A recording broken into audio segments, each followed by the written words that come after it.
Hey, Ghost Machine fans, this one's for you.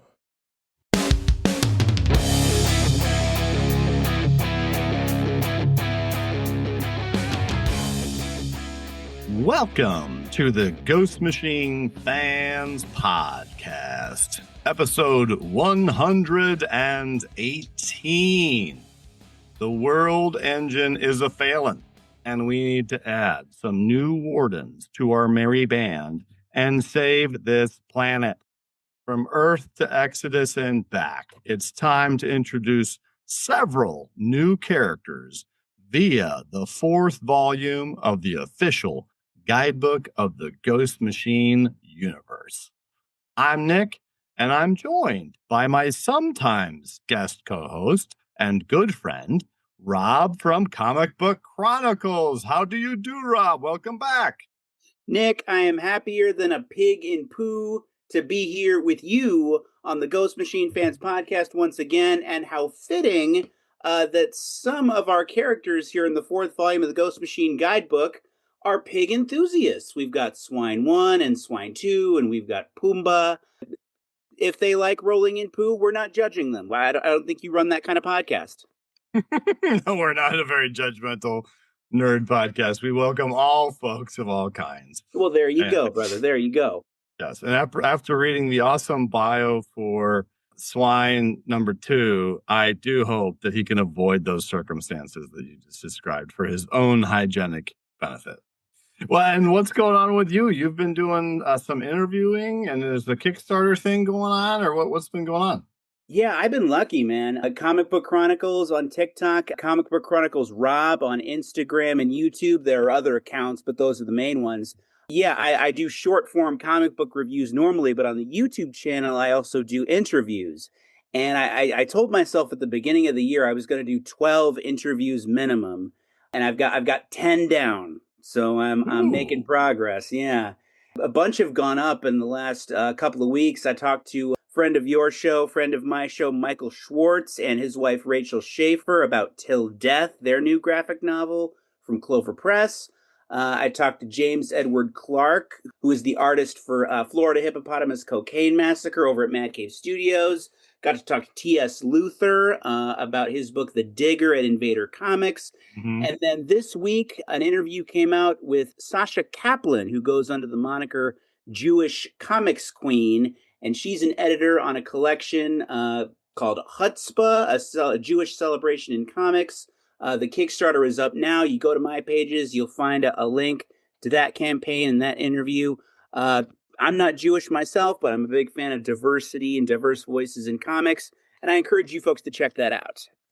Awesome. That's an awesome gamut and lineup, and you said you've already done 10, so that's really only a couple of them. So if we want to check out all of them, we can do that by going to YouTube and find Comic Book Chronicles. Is that right? Comic Book Chronicles Rob is the handle, but you find Comic Book Chronicles, chances are you'll find me. Right on. And yes, that's awesome that you interviewed Mike and Rachel about Till Death. That is a sweet comic book. That's right. I'm looking forward. Mike's going to come back on the show for the next Redcoat issue that we do, and we're going to talk a little bit more about that. Oh, excellent. Yeah, he's a good guy. Friend of my show, friend of your show. I think those are the only shows he's friends with, though. He only hangs out with us. And the Wizards podcast. He hung out with those guys for a while. You know that one? Okay. Where they talk about the old issues of Wizards? Yeah. But speaking of good guys, we'd like to shout out someone who's a new friend that's a stranger on the internet, as usual, to kick off the show. And that is Mr. Dominick Groves, a.k.a. the Comic Book Report. Just the way it sounds, the Comic Book Report. And that's the handle on Instagram for a recent collaboration that he sent us. We always welcome those because we want to be the hub for all things Ghost Machine fandom. And this is an awesome example with Dominick. And he made this really neat reel that was showing like the different sides of the Redcoat Deluxe hardcover, like up and down, like kind of like a cool, sexy car commercial. But it was a Redcoat hardcover. So I liked that a lot, obviously. And I thought he did a great job. So thanks very much, Dominic, and make sure to check out the Comic Book Report. They have a lot of other cool content online. Yeah, I'm looking at this reel right now. Boy, I want him to if and when I ever put a comic book out, this guy's gonna do the coverage on mine. Good Lord, this is like the sexiest comic book glimpse I've ever seen. I know, right? Well done, Mr. Groves. But enough about our new friends because Rob is back in the newsroom.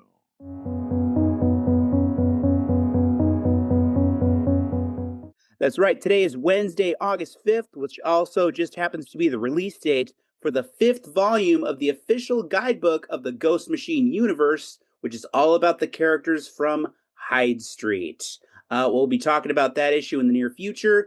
Also, the next final order cutoff date is Monday, August 10th, which is the last day you can pre order Rook Exodus number 11.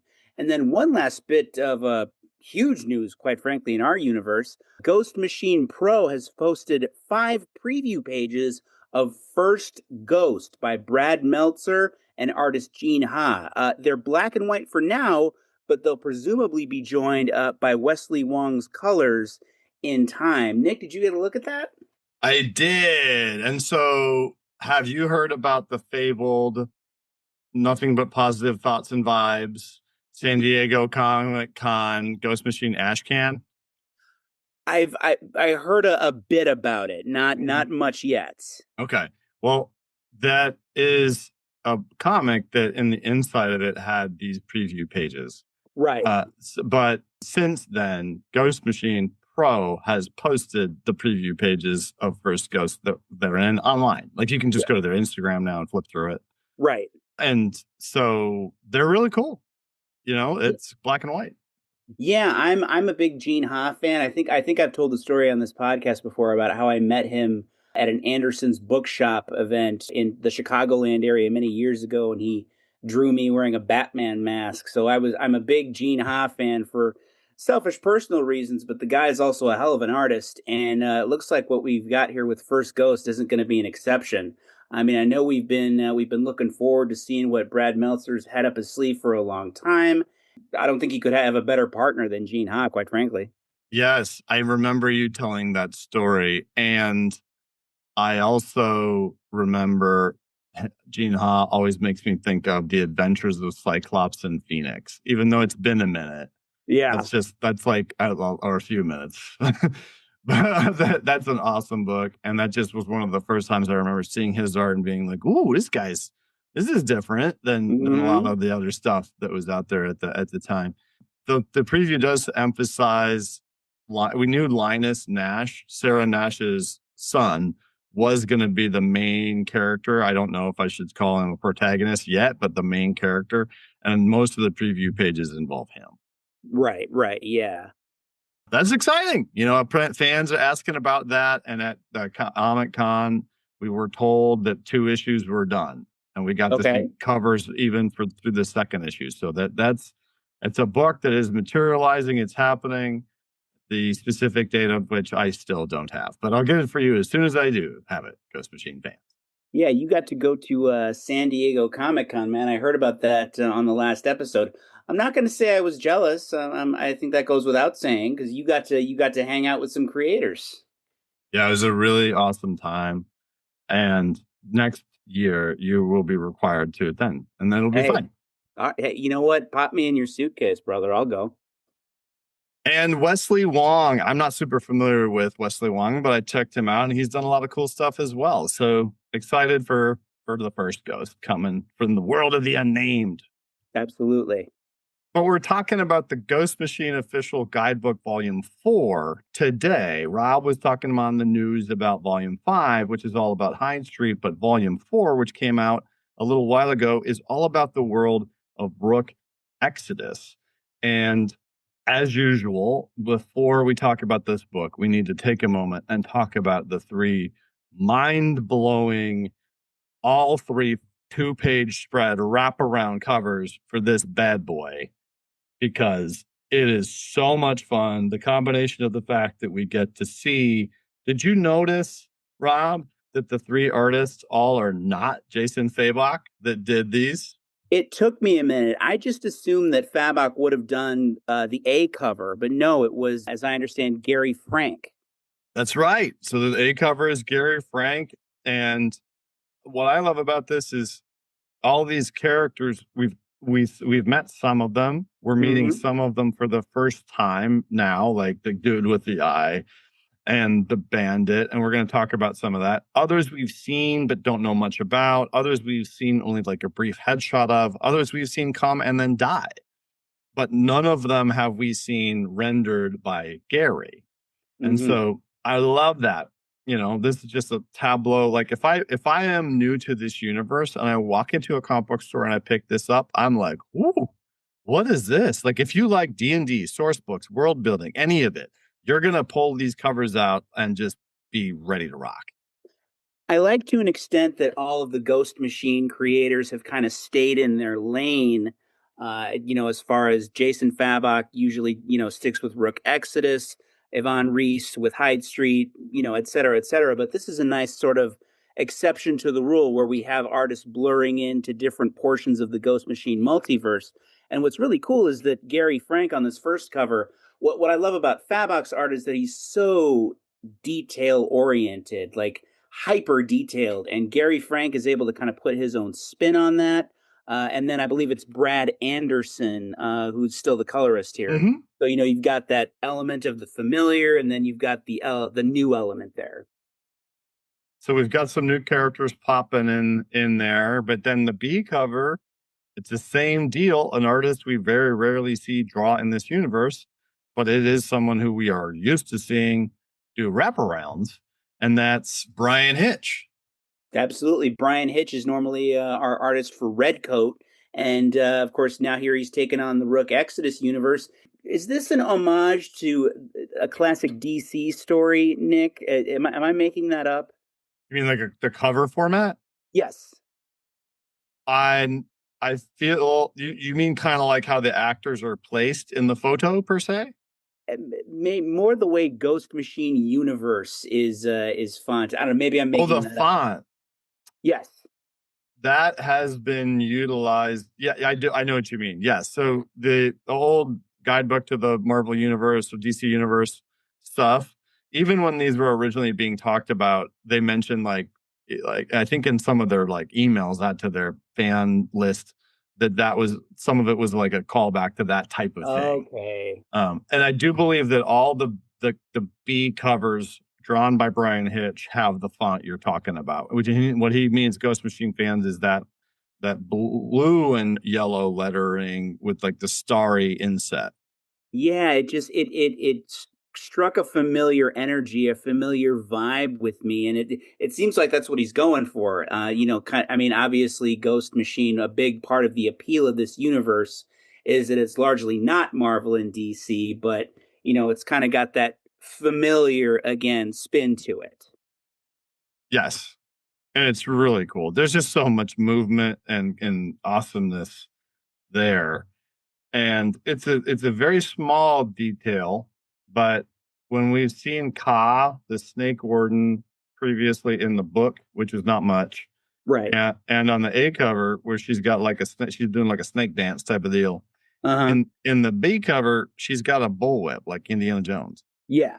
And we'll get to the C cover, but in the C cover is the same thing. So that's kind of cool to me. So far we haven't seen her wield anything, and that's so curious to see why because she controls the snake. So who Most knows? definitely. Yeah, we're getting to know her a little bit, perhaps indirectly through the artwork here.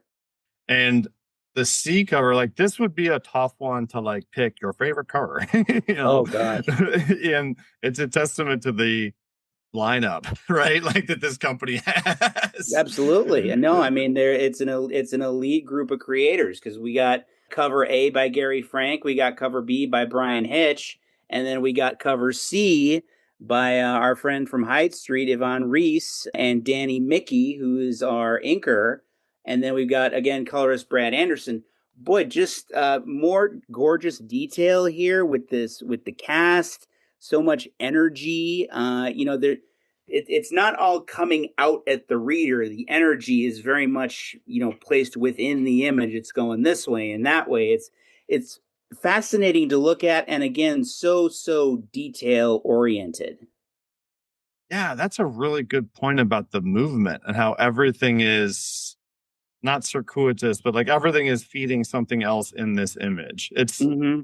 It's less as though, several profile images were put together in a collage, and more so that, it's a myriad of actions that are all affecting each other. Like Kaz bullwhip is actually over Direwolf's arm, and then the Mm-hmm. worm dude's worms are like doing stuff, and then the Carapus's turtle is eating some of them, and that Rook's raven is in battle with Kaz python It, type of it all stuff. it all feels like, yeah, like you said, it's all feeding itself essentially. It doesn't look like a bunch of separate images sort of photoshopped together to make a cover. Yeah, love it all, but really, really thought this was neat how he did this. And it's Mm-hmm. kind of cool to me too. Like, if I came upon this cover and I was new to this universe, it actually does say on this format, on the Yvonne ones, like this table of contents. And Yes. I see that and I'm like, oh, like what is that? Like, it would make me want to get the official Ghost Machine source book and the Dungeon Master's Guide to Ghost Machine or whatever. There you go. Are you a D&D guy, Nick? Is that because this is a D&D type thing, the source book, right? I was many years ago, but it's not Okay. not so much anymore. Now I'm just a comic book guy. But Hey, I that's all you need, brother. well, when you see that though, as even like a comic book person, you're like, oh, it reminds you of like those guidebooks, those like Youngblood Strike File, like, or Yeah. the X-Men's Guide to the Mansion, like which were actual comics that I bought in the '90s, and Yeah. it felt like it enhanced the world. But in this case, it's like you read one of these and you're like, wait, what comics do I go buy now? It's to like a roadmap, Yeah, yeah, for sure. or almost like a series Bible in a sense, because you're getting all these intricate details about your not just your main characters, but your side characters, your characters you don't know. It's almost this series Bible for the Ghost Machine multiverse up to this point. And I think they're collecting them later this year, which will make it truly that, right? Absolutely. And then they can update it as they go too, which will be neat. There you go. There you go. So those are the three fine covers available to you with this issue. Now, we don't really need to do a spoiler pause because we're talking about bio pages for really cool, awesome new characters. But I did think it was really neat how they formatted these guidebooks with, when you open it up, there's all four universes that are like blacked out, except for the one that this is about. Yes, yeah, you've got the unnamed universe, you've got the Unbelievables universe, and then you've got the Rook Exodus universe, and you've got the Hyde Street universe. And the Rook Exodus one is the one that is, white and emblazoned and highlighted, whereas the other universes are all in black and gray, signifying that they're not on stage right now. And I'll tell you, if I was somebody who had like taken a break from comics, or was just even I was into a lot of fiction, science fiction, fantasy, whatever you want to call it, and I hadn't really read comics, and I opened up to that, I would, and then I liked the Rook content, it would make me be like, wait, what's this? And like I would want all of the others. And I'm pretty biased because it does feel like early Image, right? Like Yeah. they kind of, but with more longevity. Like I know Todd McFarlane's on issue like 400 or whatever, but that wasn't the case for most of the stuff. Whereas this is like, not only do we have one universe that's ongoing with superstar creators, we have four, and there's other guidebook. It's just like the portfolio of content, to me, walking into this, it's just like a smorgasbord. But it's still not so much that like you need to go back and like get your thesis done on the 30 years of Marvel content to be able to understand it. Yeah, I mean, Ghost Machine walks a fine line between, being accessible and, playing to people that have been reading up to this point. But, to your point, you're right. It is very inviting, this page, because, you've got the Rook Exodus stuff, but then it also, piques your curiosity as far as, well, wait a minute, what's Hyde Street? what are the unbelievables, that kind of thing. So, you're not required to go in those arenas, but it lets you know they're there. It's one of those small sort of detail oriented things that kind of plants a seed in your mind. Hey, maybe we can go over here. You won't run out of comics to read if you get on all four universes. Most certainly. Full list. So this issue is a combination of bio pages that have been in the existent 10 issues of Rook Exodus and bio pages that are brand new. Yes. And in this case, there are 20 bios if you include the short one in the end about the helmets. Mm-hmm. And only 12 of those have been seen. So we have 8 that we're going to talk about that are new.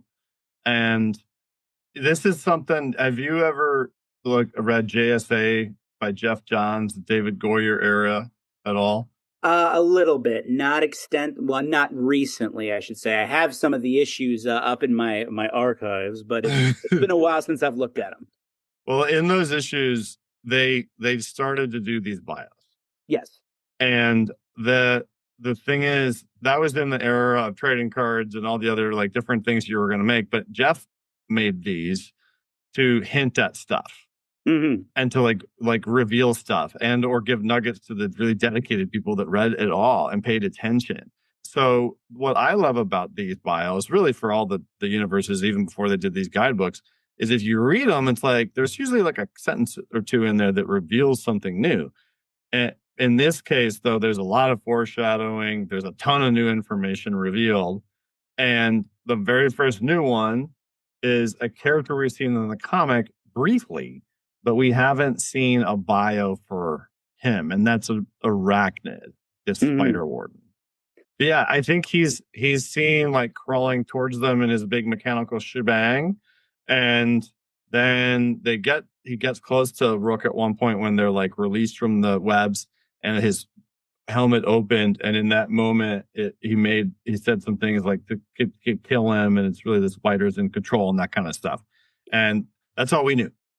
Yeah, we didn't have any kind of intricate details on who this character was up until this point. And I asked you earlier, Nick, like did we know this about this character? But no, I when I opened this bio, I obviously recognized who Arachnid was because it's a very memorable visual.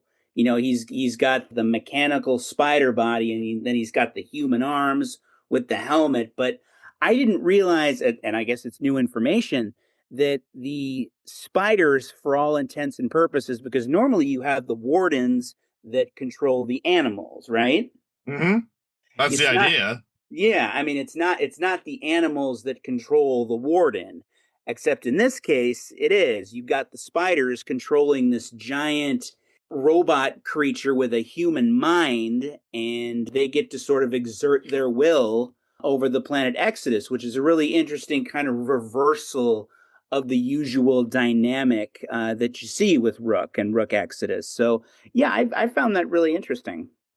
And the origin of the guy is the quick version is that he was on Earth like a socialist, but like a moralist, and he like did lots of speeches about like different human rights things. Mm-hmm. And then he saw like an opportunity to go to a new place. So he did the thing and he went with Better World, the company, and they made him the warden of spiders, quote, due to his belief in hive-like societies and cooperative systems. And so like, okay, but as you said, in short order, after getting connected to the thing, he loses himself in it because like the millions of spider brains that he gets connected to are way more powerful and like he can't really comprehend it. But what you were saying about the mechanical thing, imagine like I just think there's so much potential from a film, TV, animation, adult animation, whatever you want to call it standpoint. Imagine the scene where literally it says his body began to fail him. The spiders could still move his limbs, but only as a puppeteer manipulates a marionette, unable to travel the vast tunnel networks beneath Exodus on his own. arachnid scavenged and abandoned all-terrain exosuits. You imagine this like barely living puppet thing that's being controlled by millions of terrifying spiders having to get that suit, and now they're like doing their nefarious business.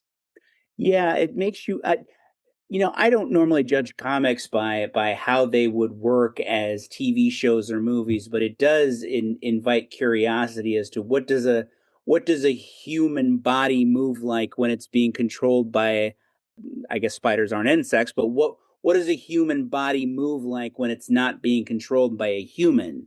I guess to the writing's point, it would be kind of marionette like.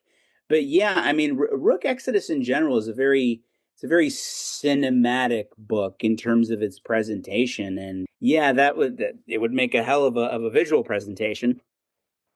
Absolutely. And what they always have an abilities section for each one of these. So we'll briefly touch on those because a lot of the time with these kind of characters, it's like alluding to things that they can do. Then that usually means like we'll probably see that thing in some variation.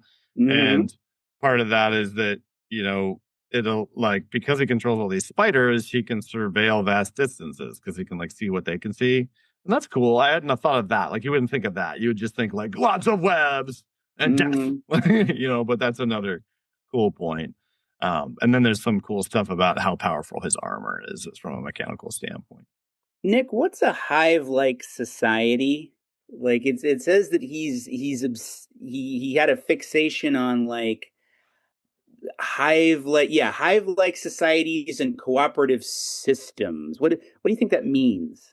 I think that he was overemphasizing socialism to such an extent, to that extent, Okay. is because it says he lectured on morality, collectivism, and modern socialism, believing humanity could only survive through communal sacrifice and Mm. shared purpose. And remember, this is at a time when the earth is dying. Yes. So philosophy and all these different things are coming around. What's the right structure for us to survive is one. And I guess that led him to this. So I don't know what that tells you about socialism. Well, there you go, brother. There you go. Oh, but that's a cool character. When that thing's mask opened up and did that, I was like, oh, that was a good moment for No, sure. absolutely. I mean, all of Jason Fabok's art, and I say this impartially, is just breathtaking. But I mean that the entire Spider's Den sequence with Arachnid and the characters being stuck in there. I mean, that was just beautiful. It was definitely worth the wait. Yes, very creepy tone. Those books have like an alien vibe, and so we will now segue to the tale of Varmint and Bandit, the raccoon people. I got Bandit, the Kimiko Kanai character. Yes, and in the story, Varmint is the original warden of the raccoons, and Bandit steals the helmet from Varmint. That Okay, yeah, there you go. Now we're it says first appearance Rook Warden's 2027. Obviously, that's alluding to an upcoming book. Oh, Rob, you are an observant fellow. There you go. I try. So you may recall that some of the coverage that we provided from the San Diego Comic Con panel that Jason and Jeff were in, we had some shots of when they showed the first time the Rook Exodus, or I'm sorry, the Rook Warden's Direwolf one Hmm. shot, and that's going to be by Ed Benyes of Top Cow fame, which is exciting, and Danny Mickey too. Uh, and so that is the only one they've announced in terms of the Rook Warden's books. So one would presume that Bandit may appear in that book, but it's not specified because I don't know. Right. But if I feel as though maybe there might be more than one Rook Warden's one shot, like there'll be a Direwolf and there'll be others. I don't know if Bandit will get her own, but I'm just saying this isn't definitively saying that Direwolf is the one. Okay. And there's also a little thing that you'll notice, and this character's cool. We can talk about the character too, but all these articles at the bottom of them, they say who wrote the text. And in this particular one, it doesn't just say Jeff Johns. It says Maytal Zahoot and Jeff Johns. Maytal Zahoot of Hyde Street fame. She, of course, did Hyde Street Devour one shot, and then she did the other Hyde Street miniseries as well. The Sisterhood. There you go. Yes. A Hyde Street story. Yeah. Actually, now that you mentioned it, we've got a couple of trade paperbacks with gold initials from Maytal that she gave us and told us to give away at Comic-Con. We're going to be giving those away pretty soon. Hey, there you go. Really good one to sit back down, read in all one sitting. It hits. It always is a great series, but definitely recommend doing that. So we had the pleasure of having Maytal and Layla, the artist on that book, on this show. And they alluded to that they'd be working in a different Ghost Machine universe on the next project. But that's all they would tell us. That was like a couple of months back. And so I did notice that this had Maytal credited on the bottom of this. So I don't believe she's the writer listed on the Rook Warden's Direwolf book. So I don't know. She might have just helped write this bio about Bandit. I don't know. But it would make me think that there may be something more. Maybe Layla and Maytal are going to do like one of them Rook Warden's books. And I have no basis to say that other than this name at the bottom of this page. Yeah, Maytal Zahoot, I think, I had no one had any experience with her as far as comic books are concerned. Am I correct? Because this was her comic book debut, the Devour one-shot was. Correct. Yeah, I mean, she's really a breakout author as far as I'm concerned. And, to see her playing outside the Hyde Street universe would be really interesting, especially with a character that we haven't seen before and somebody that she kind of gets to put her own stamp on. So, yeah, if she gets to play around with this Bandit character, the Kimiko Kanai character, I'm all for it.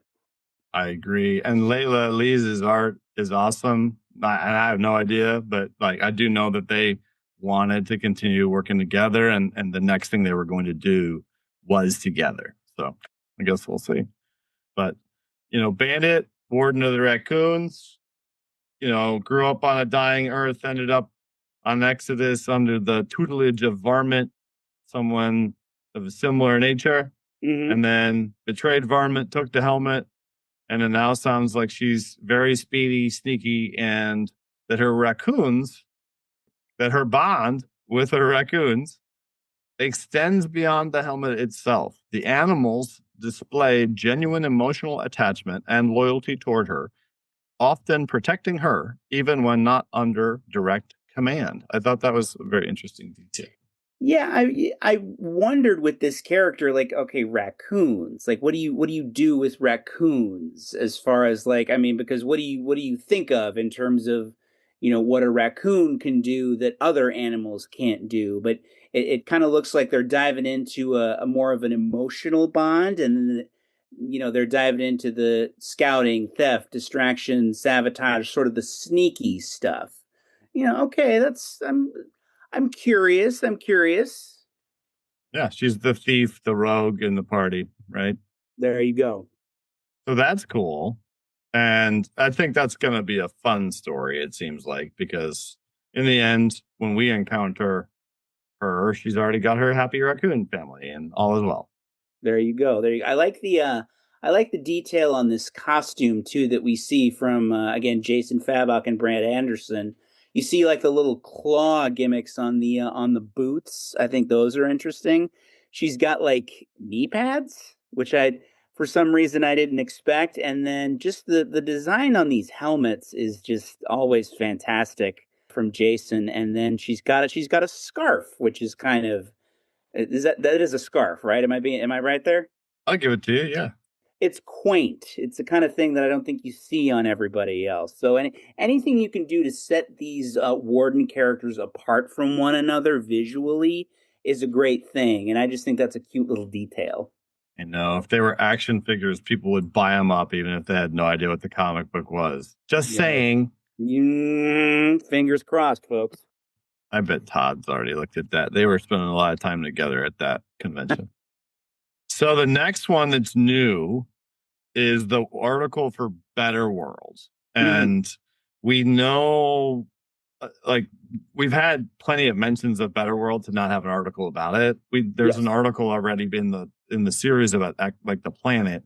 But Better World, this is really more kind of the tale of a guy named Silas Vale. And I don't Mhm. know about you, but I feel like that's one of those names where it's like automatic evil as soon as you hear it.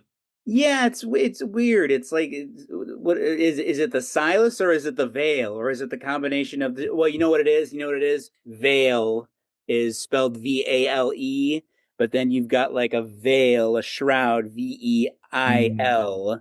You know, so it implies he's hiding something, he's nefarious. Maybe that's what I'm thinking of. Mm-hmm. Yeah, it's a trigger. That's for sure. Got to watch out for Silas. So he's the founder of Better World. And to make sure that we're all on the same page, Better World is a company that was founded to try to fix Earth. They discovered the technology that they were going to utilize for it could be used off world instead, presumably more of a profit, I guess. Mhm. And so they decided to go terraform and they found a planet in a system called the Kepler system and they just called it Planet F. The planet is Exodus. Yes. So Better World is not the planet. Better World is the evil corporation. Well, or Right. maybe misunderstood corporation. Who do we know? Better World is the big corporate body that sort of spearheaded the entire movement to get to Exodus and get to where we are now. Mm-hmm. And it does tell you the story of this guy, Silas Vale, and how like they sent probes out to find the right place and the animal life was monitored and controlled through the wildlife grid. So you see how they came to arrive at creating the wardens. And this is written in a very specific way. Jeff says, to Better World, nature was no longer something to coexist with. It Mm-hmm. was infrastructure. And so that's one of those, we do have a technology versus nature battle theme in a lot of this comic. Mm-hmm. And I feel like that's a callback to that. You know what struck me as I was reading this, and it's a credit, I guess, to Jeff who wrote it, Jeff Johns. This doesn't seem so far fetched to me. I mean, I mean, it does in the sense that it's a science fiction story, but I mean, there are fewer degrees between where we are now in present day Earth, America, whatever you want to say, and this the idea of a corporate entity wanting to control nature for profit and then sort of coming to the realization that oh okay earth isn't sustainable we'll just discard it and find somewhere else it I don't know it felt I don't want to say it felt true to life but it felt very true to humanity Mm-hmm. and true to a greedy corporate entity. That was what struck me more than anything reading this. It's like this it's science fiction, but it doesn't feel as fictional as I'm kind of comfortable with. You know what I mean? Well, science fiction differentiates from fantasy not just by using science, but because it's meant to make a social commentary. Mm-hmm. And, I think it does that in that sense. But also, what's the result of this essential shortcut of this discard that you mentioned? The result is that it fails, that Yeah. they try to do it. And then it says the world engine failed, ecosystems destabilized, weather patterns turned violent, crops failed, panic spread rapidly across the colony. And then all the wealthy people that went there, they leave. And then there's people left behind, but then there's also classified valuable technology left behind. So they got to Mm-hmm. retrieve that. They don't have to worry about the workers who are now going to make, the villages and the towns or whatever, the places like where Carapace hangs out, that cool lagoon. They don't care about that. They just want to get their stuff back. And it was interesting to me to see that Ursa, the bear warden that did all the badness in the beginning and killed swine number one, Yeah. he was like sent there by Silas Uh-huh. after the world engine failed to basically just get their tech back, not Yeah. to fix it, just to get the tech back. Mm-hmm. Just to reclaim their assets. Yeah. So it's So it's it's the old it's the profits over people that kind of thing. yes, and so we haven't seen this Silas fella, but I'm gonna put it out there that I bet he has like some cybernetic, like I bet he's aligned with technology and that he's gonna be like a figurehead of like representing the tech side of the fight between nature and technology in the world of Rook Exodus. I mean, it would make sense, certainly. I mean, if you're the person, the figurehead at the head of the tech side of things, it would make sense that you would be integrated with technology yourself and sort of be monkeying around, not just with nature, but with your own humanity, perhaps to obtain immortality. Yes. Yes, definitely. Like the emperor of mankind. Oh, there you go. But we're not talking about that emperor next. We're talking about Emperor Worm next. Like, talk Oh, about a curveball, guys. good Lord. I just noticed on this one that Peter Tomasi is credited with assisting for this. That makes sense. He's just, yeah, Emperor Worm. I honestly, I looked at this and I was at work when I read this, Nick, and you look at this guy and he's got like a Rook Exodus looking suit, like it's techy, it's leathery, it's got that kind of texture to it, but then he's covered in dirt and there's worms protruding from said dirt, and then he's got this weird looking helmet. And I must have had a look on my face because one of my coworkers looks over to me like, you okay? He's like, yeah, yeah, yeah, just look. I was meeting Emperor Worm for the first time. Yeah, we saw the preview cut, like the covers for this Mm-hmm. comic, and everybody saw that guy, and we were like, "What the heck is the guy with the eye? Mm-hmm. What animal is that?" And I don't think it didn't occur. I didn't look as closely as I should have. Clearly, on like the one with all the worms, probably would have caught something then. But yeah, it's pretty wild. This is not. I like if when I tried to make all the possible wardens, if I were sat down and tried to make like 50, I don't think I ever would have thought worm. I wouldn't have. I would have landed at like crawdad before it, like larva, like Yeah. so many things before I landed on a worm. Yeah, I mean, you don't think of that. You don't think of a worm in an animal context. You think of it. You probably think more in terms of an insect context. Mm. But then, what's interesting about what they did here is they incorporated, I guess, the role that worms play in the earth and the atmosphere and the planet itself into this character's backstory and his obsession with worms. It's wild. The idea is that at the age of 12, his family crashed into the rainforest in a plane. Mom and dad said that their last wishes were that their bodies were to be reclaimed naturally by the ecosystem in the endless cycle of life and decay. They had devoted their lives to studying because they were worm studiers as well. They were oligocatologists. It's in there. So the child then has to like survive while he's getting rescued by being sustained by eating the very insects and worms that fed upon the dead. The experience changed him permanently. This made me think of Black Hand's origin a little Yeah, bit. yes, This is yeah, better. yeah. This is very. I don't want to say it's Johnsian, but it was very like you could kind of feel his fingerprints on there, and just when they said the whole eating of the worms, that they're intentionally planting that gross imagery in your head with this character, like between the look and the kind of language and just the scenarios that they're putting out there. They want you to be creeped out by this guy, and mission accomplished. Yeah, and he has totally normal abilities. Like he can communicate with and influence enormous subterranean colonies of worms across the planet. Mm-hmm. Like, well, and they point out this means he can map tunnels and navigate subterranean networks really efficiently. Okay, great. That's a great specialized skill. Awesome. Mm-hmm. And he knows a ton about soil ecosystems, decay cycles, and subterranean biology.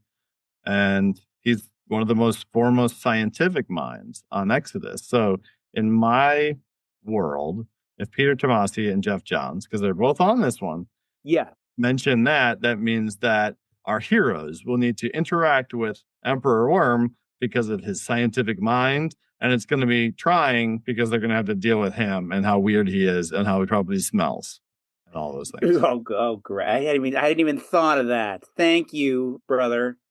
Totally. That's a cool character, though. I like that because I like the tonality between the. Like some of these are kind of humorous, some of them are more creepy. I like that a lot. I'm glad I finished eating before I came on here. Jeez Louise. It's so weird. You think that you've got a character with worm powers, basically. It's like you're not going to get on the X-Men with worm powers, but it's like interesting territory to explore, and to your point, territory that you wouldn't even think to explore. So it's like, I give them credit for, I guess, originality in that sense, but I am I looking forward to meeting Emperor Worm? I'm not sure. I think it'll be fun for sure. Okay. And he's listed as popping up in one of the Rook Orden's books as well. I don't know if he's gonna have his own, like if we're gonna have Rook Warden's Emperor Worm by Peter Tomasi. I don't know, but I'll take it. Yeah, here's the thing. If you're going to have Emperor Worm, if you're going to do Emperor Worm, talk about him, spend some time with him, because obviously we're intrigued by him. So it's like, you know what, just give him his own one shot or his own book if you can, because I mean he's gross, but he's interesting. I can't look away from him. Like I've got the art in front of my face right now. I cannot look away from Emperor Worm and his big freaking eye. So you know what, just sign me up. He'll be a household name in no time. Oh yeah. Like Spawn. Everybody knows who Spawn is now. It doesn't make any sense, but they do. There you go. Makes a lot of sense.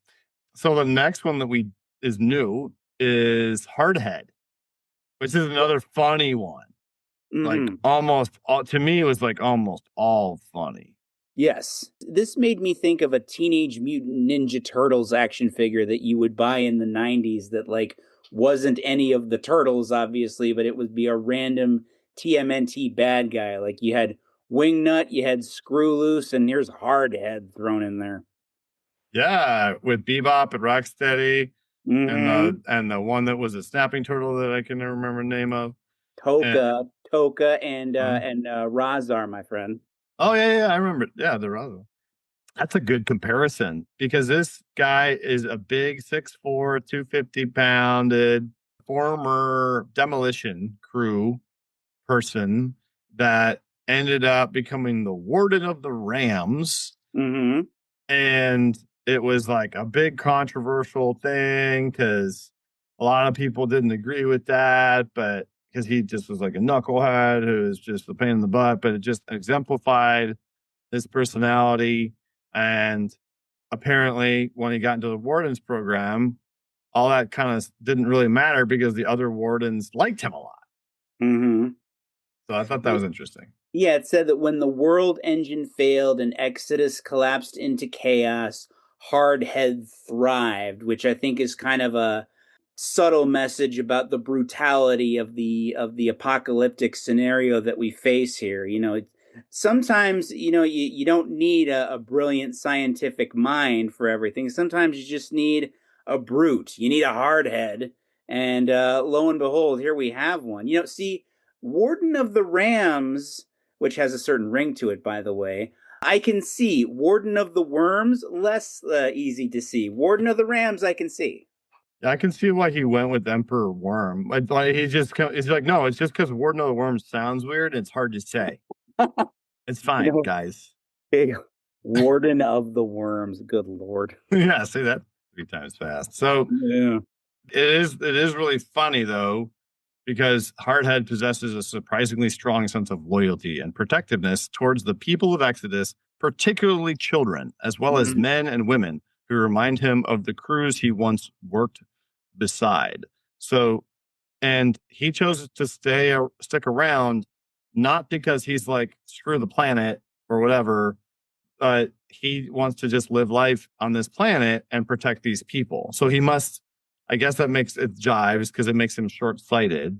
Because it's like, well, man, if you do that, eventually, like, this is all going to just go away. Like when this planet dies, so you might want to help, but who knows? You know what it is, man? Hardhead. soft heart, hard head. So you see, he loves children. He loves his planet. Just don't mess with him. Hey, he loves his planet. He loves his people. Yeah, I mean, he does say that he'd rather go down with the ship, meaning the planet, than dealing with the drink in his hand. Kind of reminds me of Conan a little bit. A little bit, yeah. I like the colors on this costume. It strikes me as a little more colorful than the usual Rook Exodus fare because he's got the yellow slash gold even in his his knee pads and even in what appears to be the crowbar that he's holding, and then up on the mask, with the stuff there and the chest plate, and he's even got spikes too on the shoulder pads. So I'm into this. I can get into this. Yeah, like a sweet action figure. There you go. And in his abilities, they emphasize he is also extremely experienced in all kinds of explosives, which he carries on him and uses, often to entertain children and destroy threats to the innocents of Exodus. So he's also kind of like Gandalf. And he must be a big hit on the 4th of July. Totally. Jeez. Looking forward to seeing that character. And this next one is a totally different tone, right? So we've had some fun ones. Now we have super duper creepy. Uh-huh. Super duper creepy, dare I say, with a little bit of sex appeal thrown in. Cold-blooded. And actually she is wielding that whip. Mm-hmm. I don't think that's actually this panel in the bio is from when we first saw her in the comics, but she must have been wielding that and I didn't realize it. Okay, fair enough. Fair enough. Looks really cool. So this is Ka, the Python Warden, and this is one where we get kind of like the verified information regarding the background of the woman known as Ka is sparse, even within Better World's own records. Like, dum dum dum. There you go. So she's got like a background with Direwolf then. Mm-hmm. She was trained by Direwolf, and they were often at odds during that period.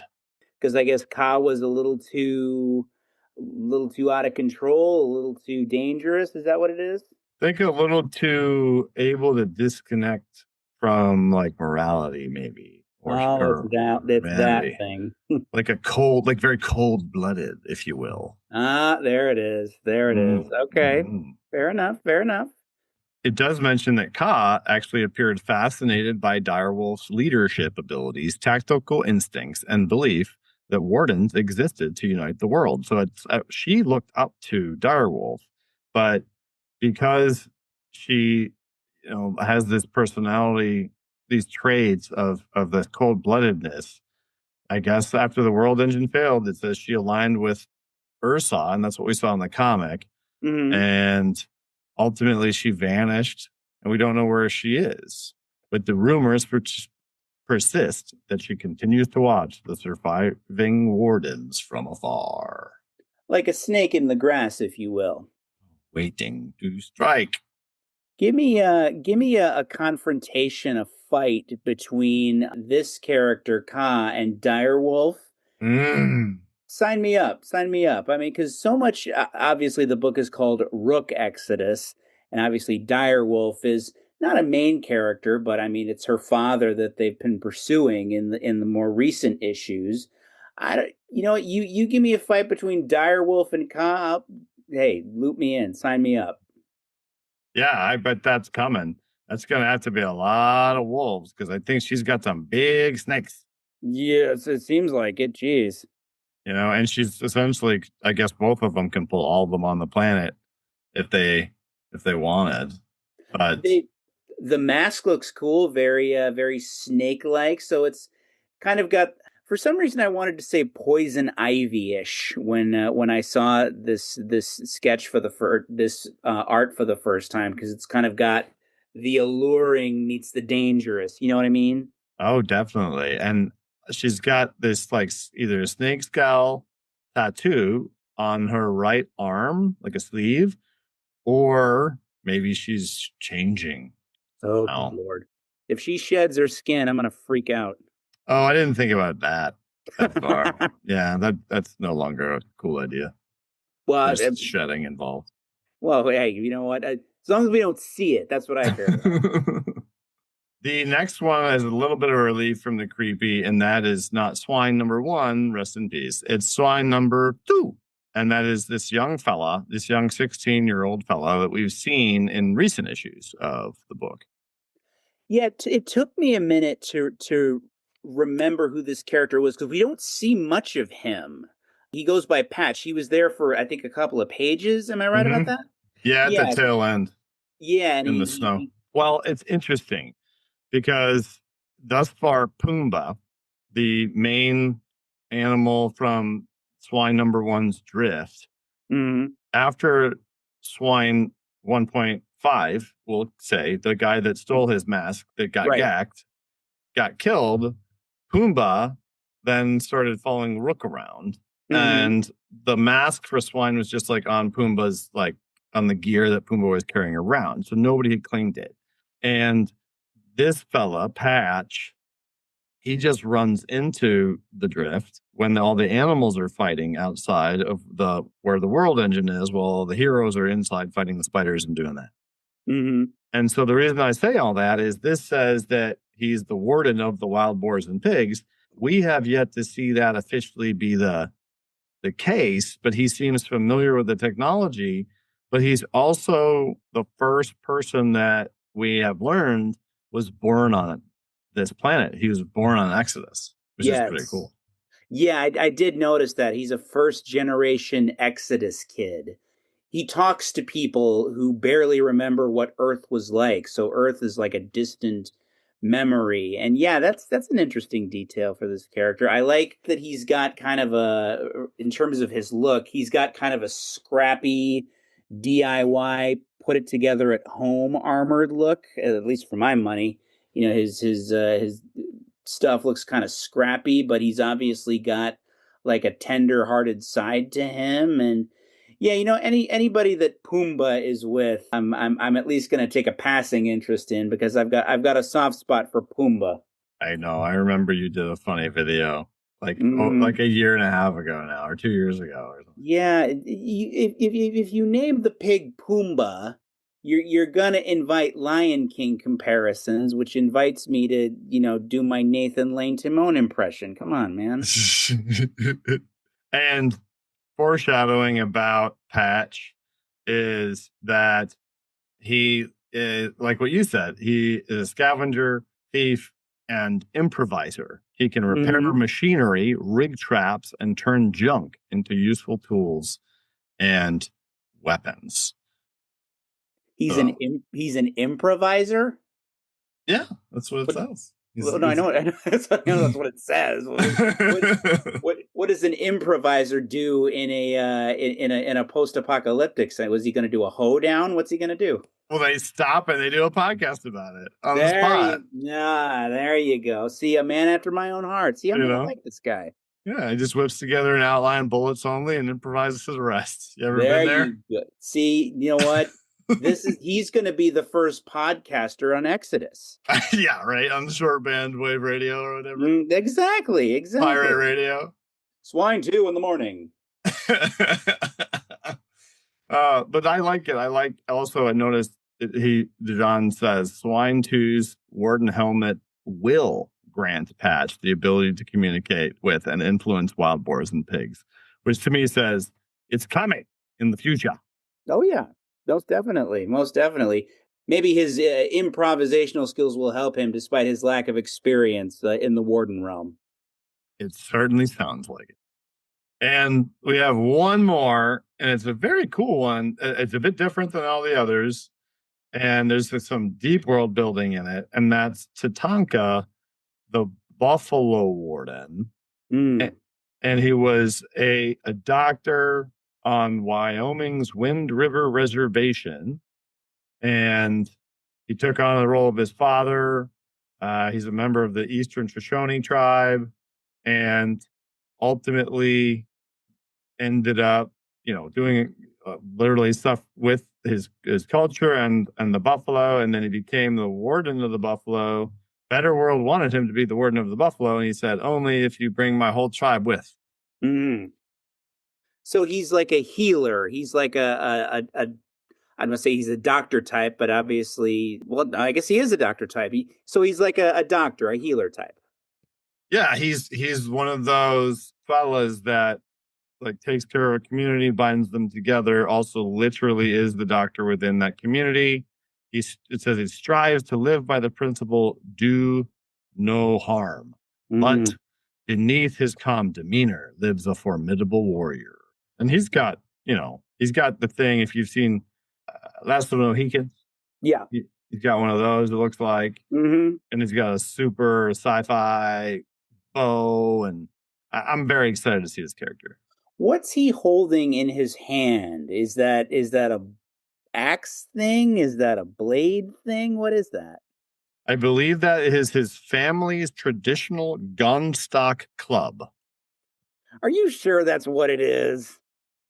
I think so. Okay. Well, I don't know. I don't. That just seems very convenient. Okay. All right. No, hey, it looks cool. That's the bottom line.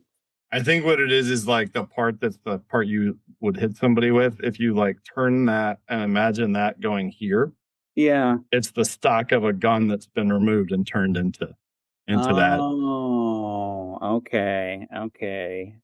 His Yeah. tr- his traditional gun stock club. Okay. Well, I was very impressed by how you just rattled that off and immediately. I was reading that. There you go. There you go. No, but Um, it's cool that they incorporated sort of the tribal culture into this into this character. It's definitely something, again, anything you can do to differentiate these wardens from one another, because obviously they're all sci-fi-ish characters with animal helmets, but anything you can do detail wise to differentiate them from one another, the better. And this character Tatanka is really distinct, and it looks like his first appearance is going to be in Rook Exodus number 13. So we mhm. know that we're going to see him in the near future. Yes. And there's even a detail in here about the community. It says, few survived threatening Tatanka's people. Even Ursaw deliberately avoided the New Wind River Reservation during his recent war against the Wardens to claim their helmets. Mm. So it wasn't even worth going in there to get back the tech. I believe it. I believe it. I mean, this guy seems very, very caring, very protective of his pack, so to speak. Hey, sometimes it's not worth it to get the tech, brother. Just cut your losses and run. I'm very excited about this character. My current favorite is Stag, and when this character comes out, I think it's going to change to this one. I really, You think he's going to take Stag's spot? yeah. Well, also, I knowing that he has a community like that, it's one of Mm. those things where I would love to know, like, what is the total remaining population of Exodus? Yeah, that's true. That as much as we know, and I mean these dossiers, these essays, whatever you want to call them, that Jeff Johns and the crew have written are so intricately detailed in certain ways, but at the same time, there's still a whole part of the picture that we haven't seen yet and can't see. And that's one of those things like, what are the so-called normal people of Exodus living like? What does the rest of the planet look like? So yeah, there's a lot left to learn in the pages of Rook Exodus, to be sure. Yeah, it makes me think of those. Sometimes there's like shorter stories at the end of a comic, and it'll be like the story of a couple of kids that live in a rough part of Gotham that just like something happens to them and Batman's in the background, but it's really about them. It'd Yeah, be I mean there's cool there's so much potential for expansion, and that's kind of what makes me intrigued and excited about. We mentioned Maytal Zahoot contributing to an essay here. We Peter Tomasi contributing there.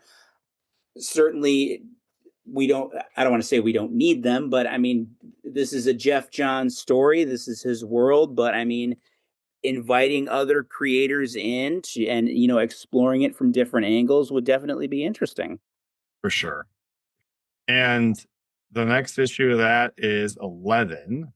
Mm. And again, the FOC date is August 10th. So you still have time to, if you are listening to this around the time that this episode airs, and you'll have the opportunity to still put that on order. Learn some And more. you know what? If you haven't signed on to Rook Exodus yet, you should, because I gave this book a Baldy Award in December. Woo! But there you go. Because it was really legitimately one of my favorite books of the last couple of years. If you haven't gotten the hint by now, I mean, the art is just breathtaking. The writing is fantastic. It's one of the standout books from Ghost Machine, to be sure, at least in my opinion. Absolutely. And to wrap up this episode of the Ghost Machine Fans Podcast, we have a fantastic mail. And would you be interested in reading it? Okay, Velveted writes, how do I obtain the Geiger McFarlane figure? It says it is a pre-order, but I don't see anywhere on the McFarlane site to pre-order it. Please help! Exclamation point. Do you know the figure that this listener? Thank you, Velveted, for sending us a fantastic mail. We appreciate that. Do you know the figure that they're talking about? Well, I know that they're coming out with a Geiger action figure because there was an ad for it, if I'm not mistaken, on the back of some recent Ghost Machine issues. Am I right? Yeah. So there has been an ad on the back of several Ghost Machine issues that was like a drawing of it. Yeah. And at San Diego Comic-Con, Todd, there were a few of them that gets done. It's ready. I've literally seen the physical, completely done in the box figure with the full McFarlane, everything, UPC scannable for Target. And Jeff later in the con sent out a little picture of him like holding it up, like with him peeking over the top. And then later, like him and Todd did a thing. So it was definitely announced, and it's one of those McFarlane Elite Edition figures, the big boxes with the tons of stuff, and it's white and gold. They're doing like the Image Founders thing with them now. Okay. And so, yeah, this is a big thing because people are asking, like it said, will be available for pre-order on the McFarlane store. And so there isn't a date yet. Like I inquired about this. I've actually had several people that have DM'd about this, and you're more than welcome to always do that. That's fine. I'll try to get you the answer if I can. But in this case, I just know that it's going to be on the McFarlane store, like a lot of the stuff is when it first comes out, or if it's an exclusive through him. And it'll be very like, we'll ring all the bells when it happens, or we'll ring all the bells when they tell us when it's going to happen. Typically, they will tell us, not like because we're special or anything, but usually with these things, they'll eventually say like the pre-order date is going to be. And by they, I mean McFarlane Toys. Right. It's not usually like at random. You kind of like get told, and then you can prepare, and then everybody goes and presses the button. Okay. So it is on the way. It's just details at this point are sparse in terms of when we're going to get it, when we're going to be able to order it, etc. It's just kind of a waiting game right now. Yes, and I would say it's sooner than later. This is certainly not like a next year type of thing. Watch I say that, and it'll change. But the reason I say that is like I didn't see a prototype. I saw multiple like of this. Todd had it on a panel, and like it's clearly a ready to go in package deal. So I would think that it'll be in the relatively near future, but I do not know. I don't have that information. We're speculating. We really are speculating. We sound like we know something and we're just being sneaky, but we really are speculating. But you did see it though. I mean, you didn't get your hands on it, I assume. But no, I mean, you saw it. You saw the product. The product was brought to me, and I held the product. Oh, you held the product. Yeah, but it was prior to. It was on like the preview night. It was prior to them sending out like that picture and stuff. But if you look at the picture, it's like you can see Jeff is holding a figure that could be on the shelf at Target. It's not like a prototype. It's not like it's like it's in the full box and ready to go. And where can you find that picture of Jeff holding the box? I don't remember if it was. I'm sure a million people have screenshotted it. I know that Cameron Gill, friend of the show, he did screenshot it and put it on Facebook. I'm looking back now, and it doesn't look like that specific photo is there. But if you go to Ghost Machine Pro's Instagram, is a post about it, and being able to pre-order it. I googled Jeff Johns, Geiger action figure, and there's a picture of Jeff Johns and Todd McFarlane with what is clearly the Geiger Elite Collection action figure in their hand. So I'm getting a look at it right now. If it's the same figure that we're looking at here. Yes, there's a great video that you also can see. There's a McFarlane Toys official, Jeff Johns, and Ghost Machine Pro video. Also, if you go to our Ghost Machine fans Instagram, you'll see a collaboration between us and our friends over at Sig Slayers, which are some really cool guys that go to conventions. They get a lot of signatures. And Todd is literally standing next to Jeff in the video, holding the figure that I'm talking about, talking to our friends. So that's a good place so you can check it out. That's from what I can see, it's a great looking figure. Oh yeah, it looks really awesome. I'm excited about it. And I Todd's got me on these. If it's got a platinum sticker, man, I throw my money at it. It's ridiculous. You know, I'm still jonesing over the Junkyard Joe action figure that I think was it Mezco that did that one? Yeah, it was Mezco. That's a very nice figure. That's a very high-end figure. I used to salivate when you would like collab with toy photographers that would work with that. I can only imagine what they're going to do with this Geiger figure. Yeah, no kidding. It'll be a lot of really cool content for Fan Content Friday. There you go, brother. There you go. Yeah. Well, Rob, it was awesome having you back on the show. So remind everybody where we can find you if we want to check out your really cool interviews that you've been doing with a lot of people like Michael Schwartz. Comic Book Chronicles on TikTok. And then we've got Comic Book Chronicles Rob on Instagram and YouTube. There are other accounts, but those are the main ones. Awesome.